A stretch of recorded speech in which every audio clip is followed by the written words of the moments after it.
Сәлем достар, сіздермен бірге Салтанат Құрманқызы. Бүгін біз бейнетке тоқимыз. Бейнетке 0-ден 3 айға дейінгі балаларға арналған. Міне мен тоқығаным. Бұл 0-ден 1 жасқа дейінгі балаларға арналған. Бұның жібі қалың. Тек қана петалары бәрі бірдей, 30 петля набирать етілген. Егер де осындай бүктелмеген тоқитын болсаңыздар, осындай биіктікте алу керек. Егер де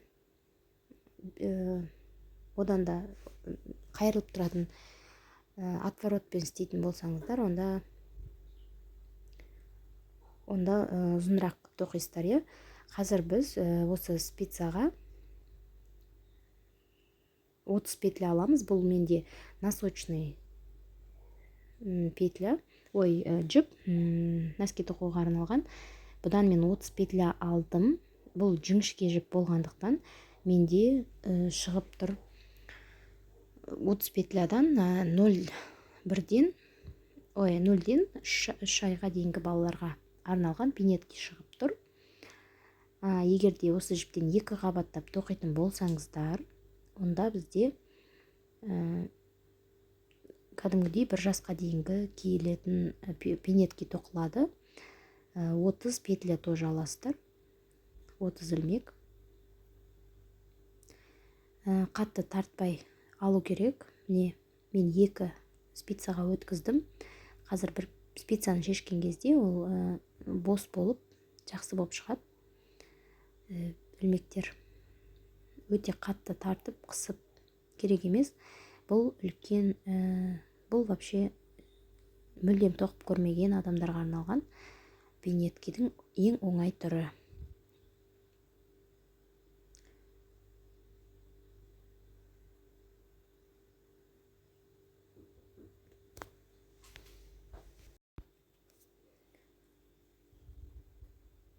Отыз петля шығып тұр менде. Міне бір спицаны босатамын да,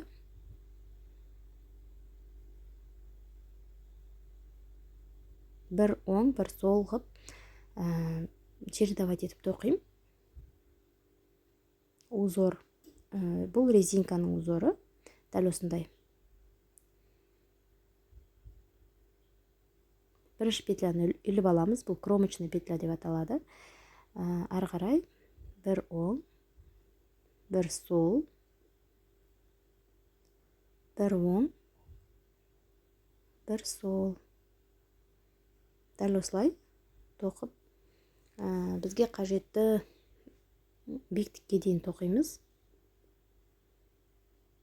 Екі жағында айналдырып отырып, тек қана біз басы мен аяғын қоспаймыз. Домалақ қылдырып қоспаймыз. Осындай ашық түрін тоқимыз. Артын сосын ең соңында жабатын боламыз.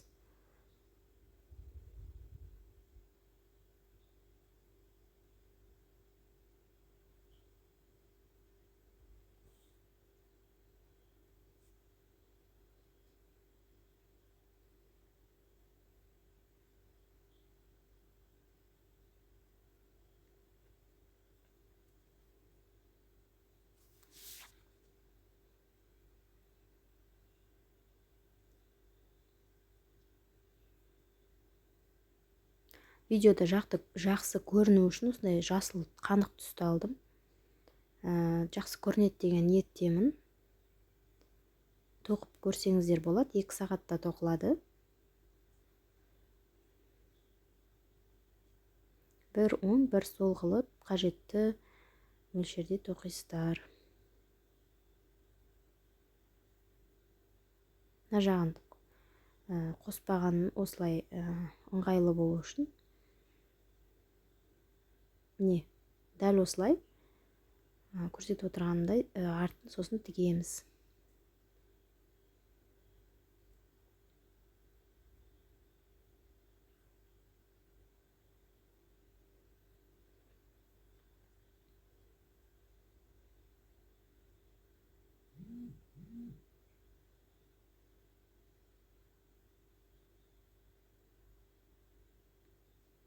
бір оң бір сол қылып тоқып аласыздар.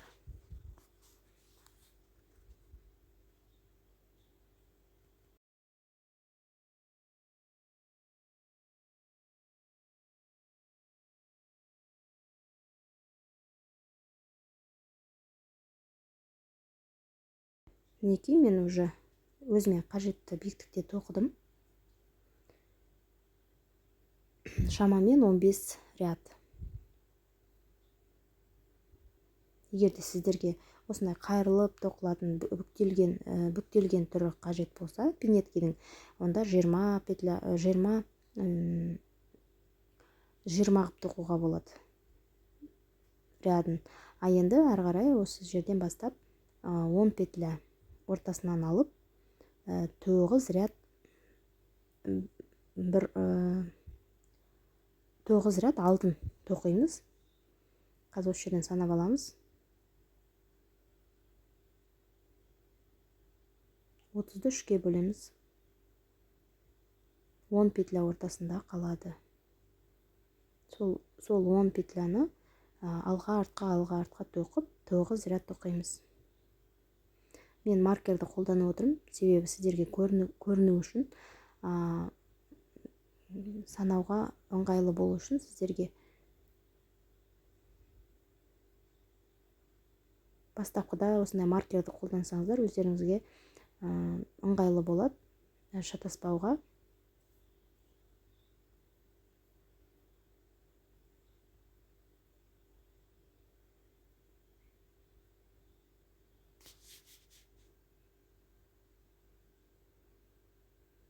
Бірінші петляны іліп аламыз, кромочная петля.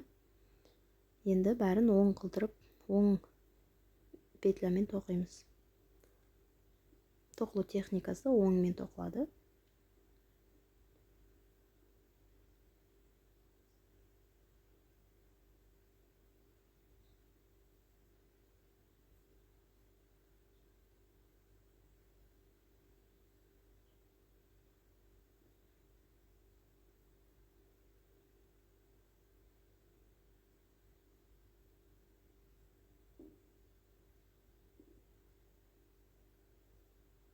Неге? 10, е? Менде әрі қарай ортасындағыны 10 петля қылып тоқимыз.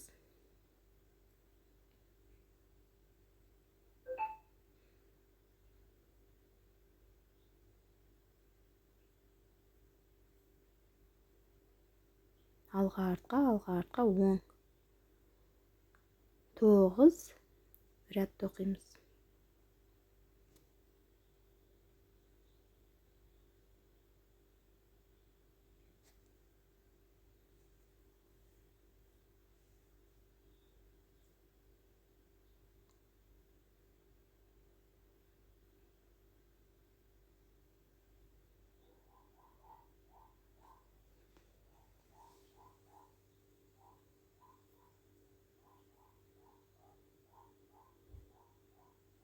Тоқымамызды айналдырып, әрі қарай бірінші петляны іліп аламыз. Оңмен тоқимыз.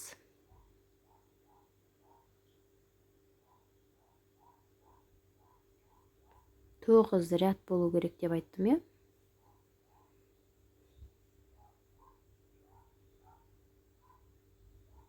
Жіңішке жіппен тоқыған кезде кішкене ұзынырақ болған, алты ұзынырақ болған қаласаңыздар, 12 тоқуға болады. Ұзынырақ болғанда ол кішкене 6 айлық балаға сындайға шығады. Дәл қазір менің қолымдағы жіппен 6 айға емес, 0-ден 3 айға дейінгі балаларға шығып тұр аяқтың размері.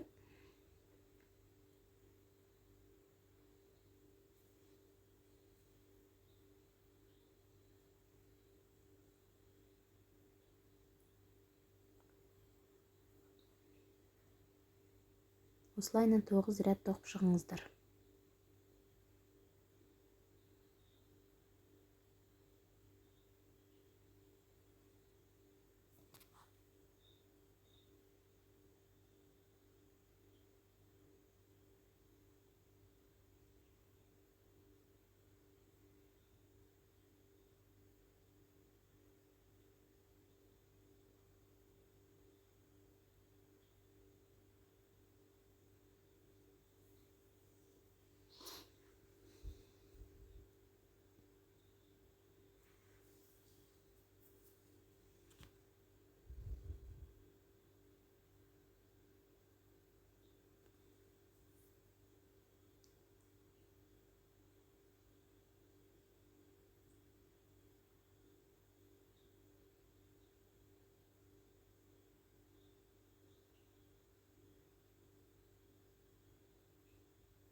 Мінекей менде 9 ряд тоқып шықтым.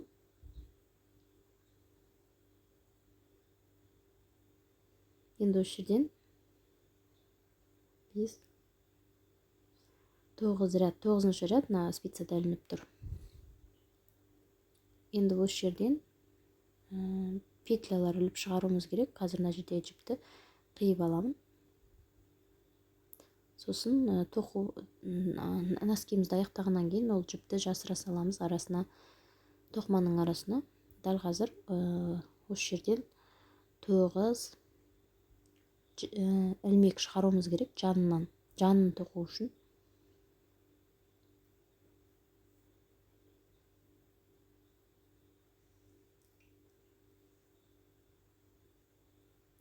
Негізі осы немен ыңғайсыз болса, спицамен ыңғайсыз негізі жіптерді теріп алу.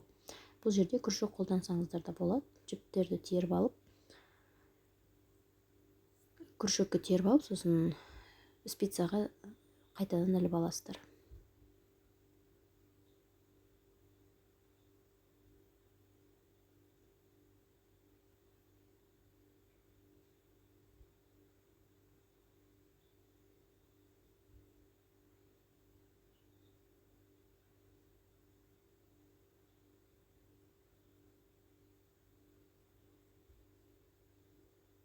Негізінде ыңғайсыз жіпті шығару.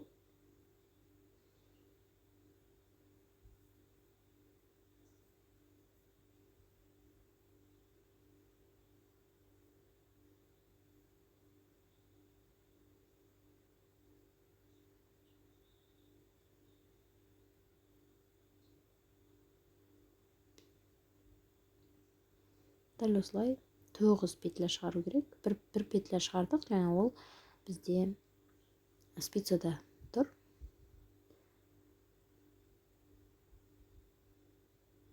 Осылай күршекке көшіріп аламыз да, сосын спицаға көшіріп аламыз.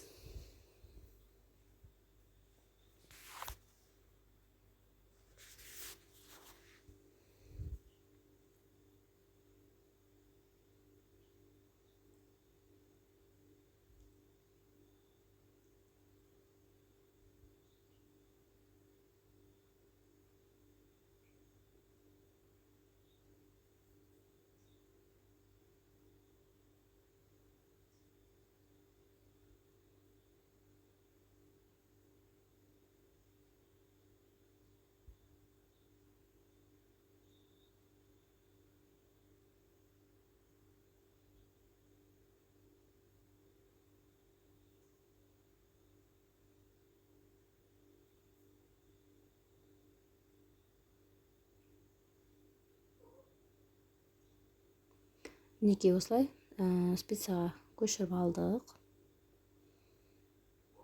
Енді ары қарай петляны жалғастырып тоқимыз.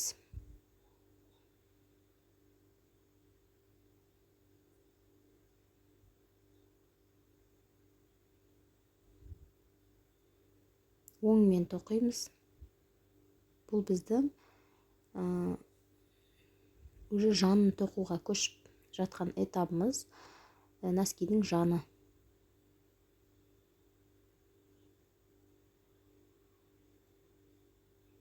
Осылай оңмен тоқып шыққаннан кейін екінші жағынан да 9 петля іліп алуымыз керек.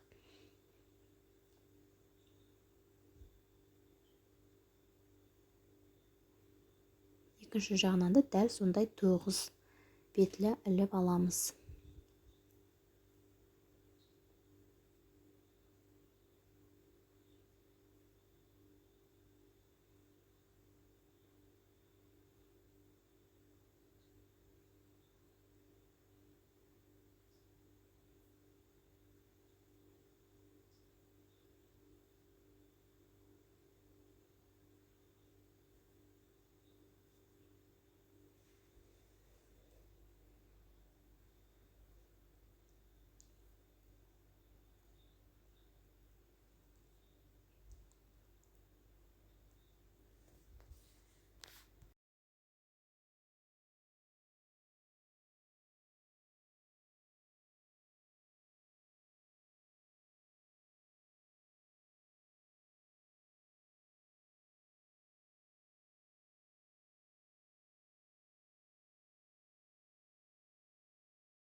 мына жерде ең соңында екі петляны оң жақтағы және сол жақтағы петляны алып осылай скрещивать етіп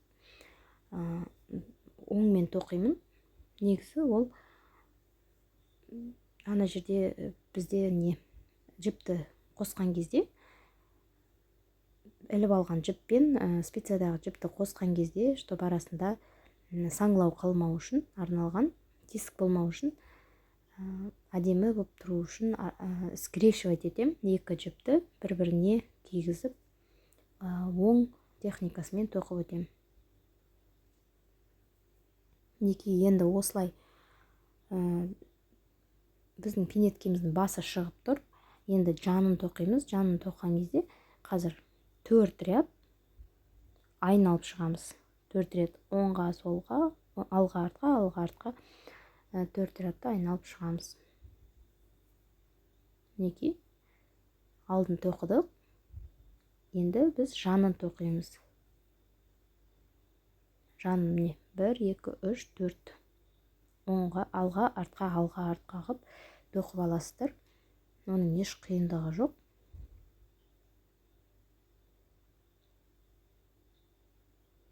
Оны өздеріңіз тоқып аласыз деп ойлаймын.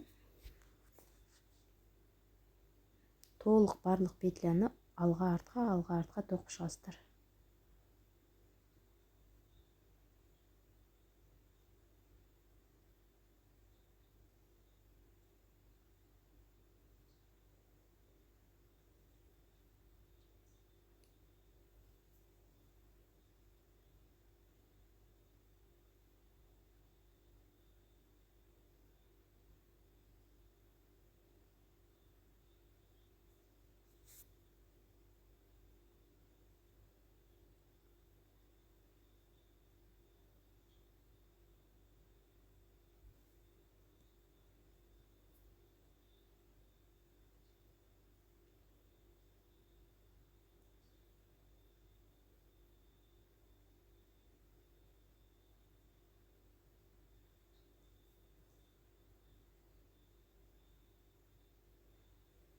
Тоқымамызды айналдырып, кромочныйды іліп алдық. Әрі қарай оң техникасымен тоқи береміз.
Мінекей мен маркерді белгілеп қойдым ғой.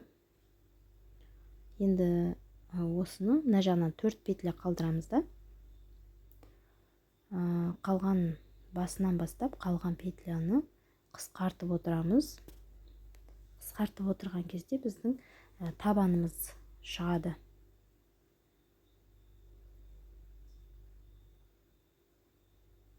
Маркерда белгіленген сол 10 петля тұр ғой. Соны ортасында қалдырып отырып, жан жағын қысқартып отырасыздар. Жан жағындағы екі сымдағы петляларды қысқартып отырамыз.